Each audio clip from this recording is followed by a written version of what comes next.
This call is now being recorded.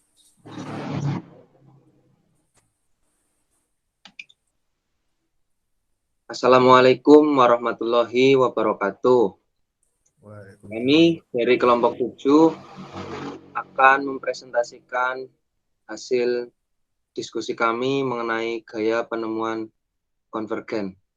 Kelompok 7 beranggotakan saya sendiri Nur Hafid, nomor induk mahasiswa 196012411103. Saya Fajar Anang Nugrahanto, NIM 196012411104. Saya Dikri Nur Fadilah, NIM 19601241105. Dan saya Wahid Nur Fitrahantoro dengan NIM 1960 1244082. Oke, selanjutnya kita akan memasuki materi gaya penemuan konvergen.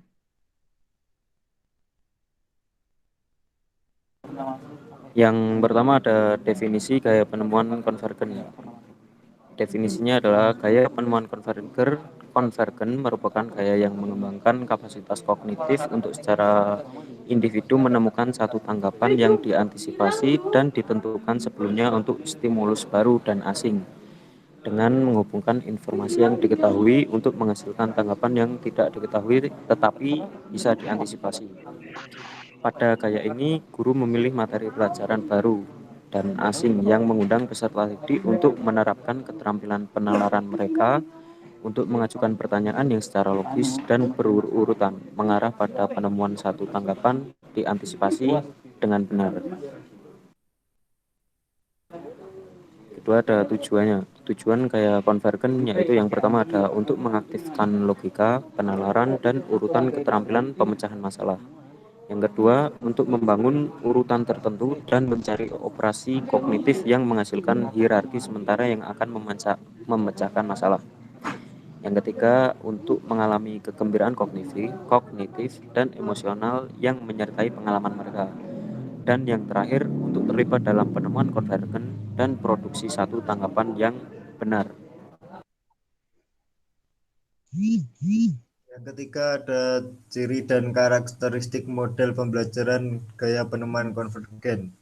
Ciri-cirinya yaitu jenis-jenis informasi yang perlu ditemukan adalah konsep, prinsip, kaidah, hubungan, bagaimana, mengapa, dan batasan-batasan.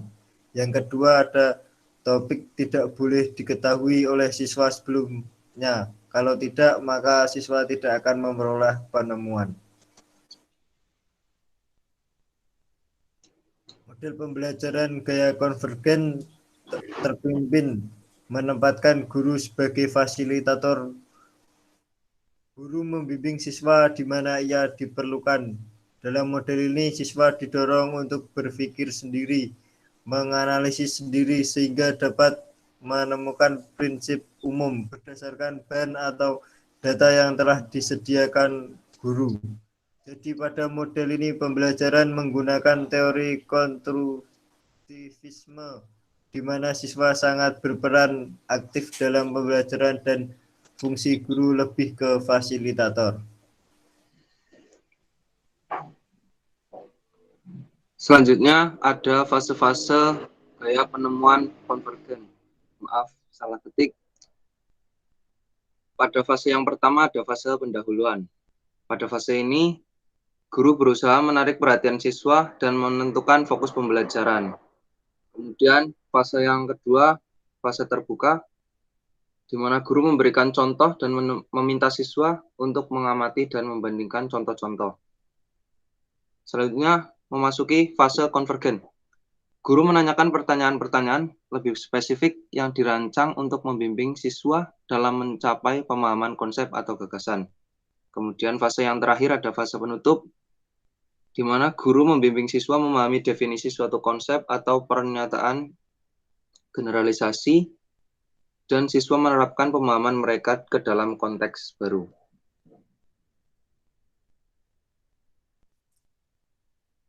Selanjutnya, saya lanjutkan kelebihan gaya konvergen, yaitu pertama, ingatan siswa atas jawaban setiap masalah lebih kuat. Kemudian menjadikan siswa lebih kreatif dan menjadikan siswa lebih mandiri.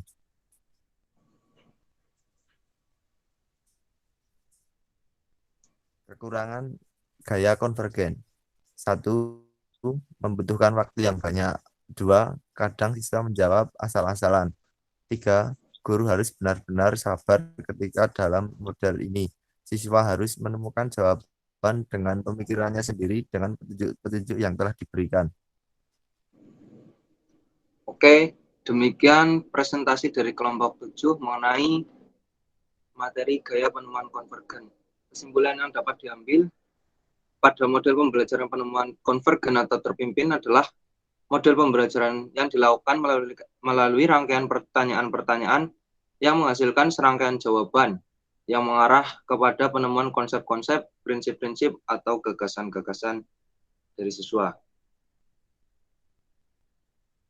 Sekian dari kelompok 7. Apabila ada kesalahan, mohon dimaafkan. Wassalamualaikum warahmatullahi wabarakatuh. Waalaikumsalam warahmatullahi wabarakatuh.